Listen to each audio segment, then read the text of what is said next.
touch, I could with just one touch, I could feel my body giving.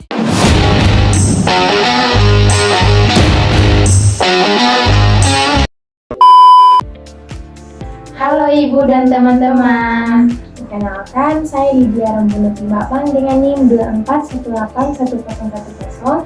Di sini saya berperan sebagai bidan. Dan ini teman saya. Perkenalkan, saya Salida Rambukai Timba dengan NIM 24181011. Saya berperan sebagai orang tua. Nah, di sini kami akan membuat video tentang deteksi dini gangguan pemusatan perhatian dan hiperaktivitas. Nah, ini untuk memenuhi tugas mata kuliah asuhan kebidanan pada masa bayi, balita, dan anak prasekolah. Selamat menyaksikan. Permisi Bu Bidan. Mari Bu, silakan duduk. Selamat pagi Bu. Ibu hari ini apa kabar?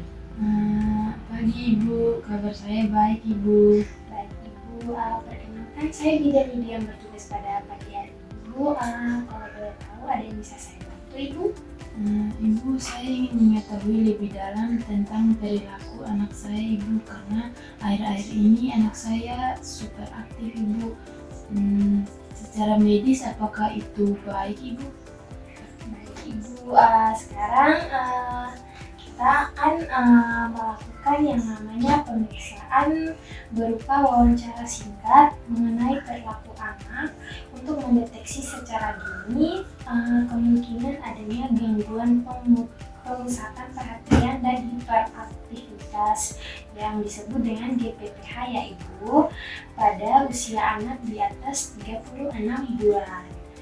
Tujuan pemeriksaan ini Ibu untuk mengetahui sejak dini apakah anak memiliki kesulitan dalam memusatkan perhatian atau perilaku hiperaktif, sehingga jika ditemukan adanya tanda-tanda dapat segera dilakukan penanganan. Apakah Ibu bersedia? Saya akan mengajukan beberapa pertanyaan. Apakah Ibu bersedia? Bersedia Ibu. Baik Ibu, sekarang kita mulai dari pertanyaan pertama ya Ibu. Pertanyaan pertama, apakah anak Ibu terlihat tidak kenal lelah saat beraktivitas berlebihan, atau anak Ibu sering melakukan aktivitas yang berlebihan dibandingkan dengan anak seusianya? Ibu, anak saya sangat aktif Ibu. Anak Ibu sangat aktif ya. Sekarang pertanyaan nomor 2, apakah anak Ibu mudah gembira berlebihan atau bertindak impulsif tanpa berpikir terlebih dahulu? Iya Ibu, saya sering seperti itu. Berarti jawabannya ya Ibu. Pertanyaan nomor 3, apakah anak Ibu sering mengganggu anak lain saat bermain? Iya Ibu. Jawabannya tidak ya Ibu. Baik. Pertanyaan nomor 4, apakah anak Ibu sering gagal menyelesaikan kegiatan yang sudah dimulai atau mudah kehilangan fokus mungkin? Iya Ibu, sering tidak selesai kalau melakukan sesuatu Ibu. Baik. Pertanyaan selanjutnya, apakah anak Ibu sering menggerakkan anggota tubuh atau kepala secara terus-menerus mungkin? Iya Ibu, dia sulit untuk diam. Ini aktif ya Bu. Baik, pertanyaan selanjutnya, apakah anak Ibu mudah teralihkan perhatiannya oleh hal-hal kecil yang ada di sekitarnya Ibu? Iya Ibu, cepat sekali perhatiannya untuk berubah ya. Baik, jawabannya ya Ibu. Baik Ibu, sekarang kita masuk pertanyaan selanjutnya, apakah anak Ibu mudah frustasi atau marah saat keinginannya tidak terpenuhi? Iya Ibu, biasanya langsung marah-marah Ibu. Oh, baik, biasanya anak kecil suka begitu sih Iya. Bu. Baik, pertanyaan selanjutnya, apakah anak Ibu sering mudah menangis Ibu? Tidak sih Ibu. Tidak ya Bu. Baik. sekarang kita masuk ke pertanyaan selanjutnya ya Ibu. Apakah suasana hati anak Ibu mudah berubah dengan cepat?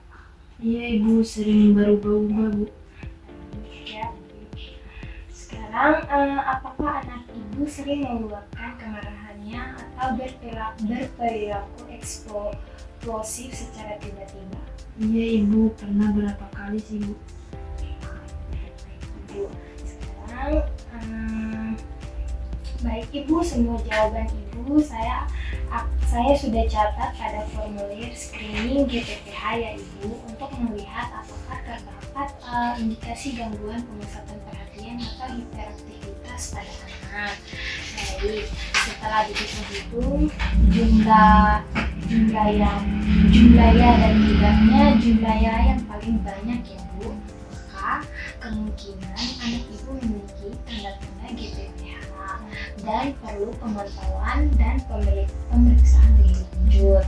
Namun jika jumlah jawabannya sedikit, maka anak masih dalam batas perkembangan normal, tapi tetap perlu dipantau perkembangannya ya Ibu. Saran dari saya Ibu, ada beberapa hal yang dapat Ibu lakukan di rumah, antara lain itu membuat jadwal kegiatan anak secara teratur. Yang kedua, memberikan perhatian dan arahan yang jelas kepada anak. Yang ketiga, mengurangi gangguan seperti televisi, gadget saat anak belajar atau bermain ya Bu. Baik, yang keempat, memberikan pujian jika anak dapat fokus atau berperilaku baik. Jika perilaku anak semakin mengganggu aktivitas sehari-hari, sebaiknya dilakukan konsultasi dengan dokter atau psikolog anak ya Bu. Baik Ibu, terima kasih atas kerjasamanya Ibu. Jika ada perubahan perilaku anak atau Ibu ingin berkonsultasi kembali, silakan datang ke fasilitas kesehatan terdekat ya Bu. Baik Ibu, terima kasih untuk penjelasannya ya Ibu. Baik Ibu, sama-sama. Ya Bu, kalau itu saya permisi dulu ya Bu. Baik Ibu, hati-hati di jalan. Keep taking all